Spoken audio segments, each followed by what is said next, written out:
ರಾಜೀವ್ ಗೌಡನಿಗೆ ಆಶ್ರಯ ನೀಡಿದ್ದಂತಹ ಮಂಗಳೂರು ಮೂಲದ ಉದ್ಯಮಿ ಮೈಕಲ್ ಜೋಸೆಫ್ ರೆಗೋ ಅವರನ್ನು ಕೂಡ ಈಗ ಪೊಲೀಸರು ಬಂಧಿಸಿರುವಂತದ್ದು 3 ದಿನಗಳ ಕಾಲ ಮಂಗಳೂರಿನ ವಾಮಂಜೂರು ಬಳಿಯ ಪಚ್ಚನಾಡಿಯಲ್ಲಿರುವಂತಹ ಈ ಒಂದು ಫಾರ್ಮ್ ಹೌಸ್ ಏನಿದೆ ಇಲ್ಲಿ ಆಶ್ರಯವನ್ನ ಕೊಟ್ಟಿರುವಂತದ್ದು. ಇದು ಮೊದಲು 2 ಏಕರ್ಸ್ ಅಂತ ಹೇಳಿ ಒಂದು ಫಾರ್ಮ್ ಹೌಸ್ ಇತ್ತು. ಅದಾದ ನಂತರ ಈಗ Jake the echo design store ಅಂತ ಹೇಳಿದ್ರೆ ಫಾರಿನ್ ಕಂಟ್ರೀಸ್ ಇಂದ ಕೆಲವೊಂದು ವುಡ್ಗಳನ್ನೆಲ್ಲ ಇಂಪೋರ್ಟ್ ಮಾಡ್ಕೊಂಡು ಇಲ್ಲಿ ರೆಡಿ ಮಾಡಿ ಮಾರುವಂತಹ ಡಿಸೈನಿಂಗ್ ಸ್ಟುಡಿಯೋವನ್ನ ಮಾಡ್ಕೊಂಡಿರುವಂಥದ್ದು. ಸೊ ಇಲ್ಲಿ ಆ ಡಿಸೈನಿಂಗ್ ಸ್ಟೋರ್ ಏನಿದೆ, ಆ ಡಿಸೈನಿಂಗ್ ಸ್ಟೋರ್ನಲ್ಲಿ ಈ ಮೈಕಲ್ ಉದ್ಯಮಿ ಆಗಿರುವಂಥದ್ದು. ಈ ಮೈಕಲ್ಗೆ ಮಂಗಳೂರು ಸೇರಿದಂತೆ ಬೆಂಗಳೂರಿನ ವಿವಿಧ ಕಡೆ ಇದೇ ರೀತಿ ಉದ್ಯಮಗಳು ಇರುವಂಥದ್ದು. ಮತ್ತೆ ಈ ಸ್ಟೋರ್ ಏನಿದೆ, ಈ ಒಂದು ಸ್ಟೋರ್ ಕೆಳಗಡೆ ಇಲ್ಲಿ ನೋಡ್ಬೋದು ಒಂದು ಫಾರ್ಮ್ ಹೌಸ್ ಕೂಡ ಇರುವಂಥದ್ದು.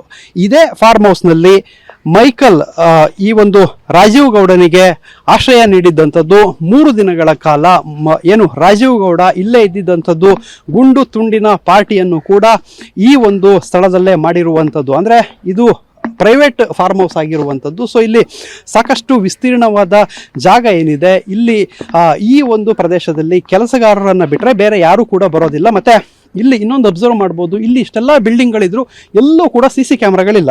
ಯಾವ ಮೂಲೆಯಲ್ಲೂ ಕೂಡ CC ಕ್ಯಾಮ್ರಾವನ್ನು ಹಾಕ್ಸಿಲ್ಲ. ಅದರ ಬದಲಿಗೆ ಕೆಲವೊಂದು ಪಾರ್ಟಿ ಏರಿಯಾಗಳನ್ನು ಮಾಡಿರುವಂಥದ್ದು ಇಲ್ಲಿ ನೋಡ್ಬೋದಾಗಿದೆ. ಈ ಒಂದು ಮೇಲ್ಭಾಗದ ಏನು ನೀವು ನೋಡ್ತಾ ಇದ್ದೀರಾ, ಸೊ ಈ ಒಂದು ಜಾಗದಲ್ಲೇ ಪಾರ್ಟಿಯನ್ನೆಲ್ಲವನ್ನು ಕೂಡ ಮಾಡಿರುವಂಥದ್ದು. ಸೊ ಇಲ್ಲೇ ಒಂದು 3-4 ದಿನಗಳ ಕಾಲ ಈ ರಾಜೀವ್ ಗೌಡ ಉಳ್ಕೊಂಡಿದ್ದ. ಸೊ ಚಿಕ್ಕಬಳ್ಳಾಪುರ ಪೊಲೀಸರಿಗೆ ಇಲ್ಲಿ ಇರುವಂಥದ್ದು ಗೊತ್ತಾಗುತ್ತೆ. ಅಂದರೆ ಮೈಕಲ್ ಜೊತೆ ಇಲ್ಲಿದ್ದಾನೆ ಅನ್ನೋ ಮಾಹಿತಿ ಸಿಗುತ್ತೆ. ಸೊ ಮಾಹಿತಿ ಸಿಕ್ಕಂಥ ಸಂದರ್ಭದಲ್ಲಿ ಚಿಕ್ಕಬಳ್ಳಾಪುರ ಪೊಲೀಸರು ಮೈಕಲ್ ಮತ್ತು ರಾಜೀವ್ ಗೌಡನನ್ನು ಹುಡುಕೊಂಡು ಇಲ್ಲಿಗೆ ಬರ್ತಾರೆ. ಇಲ್ಲಿಗೆ ಬಂದಂಥ ಸಂದರ್ಭದಲ್ಲಿ ಏನು ಪೊಲೀಸರಿಗೆ, ಚಿಕ್ಕಬಳ್ಳಾಪುರ ಪೊಲೀಸರಿಗೆ ಯಾವುದೇ ರೀತಿಯ ಇಲ್ಲಿ ಏನು ಸಿಗೋದಿಲ್ಲ. ಅಂದರೆ ರಾಜೀವ್ ಗೌಡ ಮತ್ತು ಮೈಕಲ್ ಆಲ್ರೆಡಿ ಇಲ್ಲಿಂದ ಎಸ್ಕೇಪ್ ಆಗಿ ಬೇರೆ ಕಡೆ ಹೋಗಿರ್ತಾರೆ. ಆದರೆ ಚಿಕ್ಕಬಳ್ಳಾಪುರ ಪೊಲೀಸರಿಗೆ ಇಲ್ಲಿ ಮೈಕಲ್ನನ್ನು ಎಲ್ಲಿ ಹುಡುಕೋದು ಅಂತ ಗೊತ್ತಾಗಿರೋದಿಲ್ಲ. ರಾಜೀವ್ ಗೌಡನ ಬಳಿ ಫೋನ್ ನಂಬರ್ ಕೂಡ ಇರೋದಿಲ್ಲ, ಅಂದರೆ ಫೋನ್ ಇರೋದಿಲ್ಲ. ಮೈಕಲ್ ಬಳಿ ಇರುವಂತಹ ಫೋನ್ ನಂಬರ್ ಪೊಲೀಸರಿಗೆ ಗೊತ್ತಿರೋದಿಲ್ಲ. ಆಗ ಪೊಲೀಸರು ಒಂದು ಐಡಿಯಾ ಮಾಡಿದ್ದೇನೆ ಅಂತ ಹೇಳಿದ್ರೆ ಮೈಕಲ್ನ ಇತಿಹಾಸವನ್ನು ಕೆದಕ್ತಾರೆ. ಮೈಕಲ್ ಇತಿಹಾಸವನ್ನು ಕೆದಕದಂಥ ಸಂದರ್ಭದಲ್ಲಿ 2018ರಲ್ಲಿ ಅಮೆರಿಕದಿಂದ ಮೈಕಲ್ ಮಗ ಬೆಂಗಳೂರು ಏರ್ಪೋರ್ಟ್ಗೆ ಬರ್ತಾನೆ. ಬೆಂಗಳೂರು ಏರ್ಪೋರ್ಟ್ನಿಂದ ಚಿಕ್ಕಜಾಲ ಪೊಲೀಸ್ ಠಾಣಾ ಲಿಮಿಟ್ಸ್ ಏನಿರುತ್ತೆ, ಆ ಒಂದು ಚಿಕ್ಕಜಾಲ ಪೊಲೀಸ್ ಠಾಣಾ ಲಿಮಿಟ್ಸ್ನಲ್ಲಿ ಮಾಡ್ಕೊಂಡಿರ್ತಾನೆ. ಸೊ 8 ವರ್ಷದ ಹಿಂದಿನ ಕೇಸ್ ಚಿಕ್ಕಜಾಲದಲ್ಲಿರುತ್ತೆ. ತಾವು ಚಿಕ್ಕಜಾಲ ಪೊಲೀಸರು ಅಂತ ಹೇಳಿ ಏನು ಮೈಕಲ್ನ ಸಹೋದರರೊಬ್ಬರು ಮಂಗಳೂರಿನಲ್ಲಿ ಪಬ್ಬನ್ನು ನಡೆಸ್ಕೊಂಡಿರ್ತಾರೆ, ಪಬ್ ಮಾಲೀಕರು ಇರ್ತಾರೆ.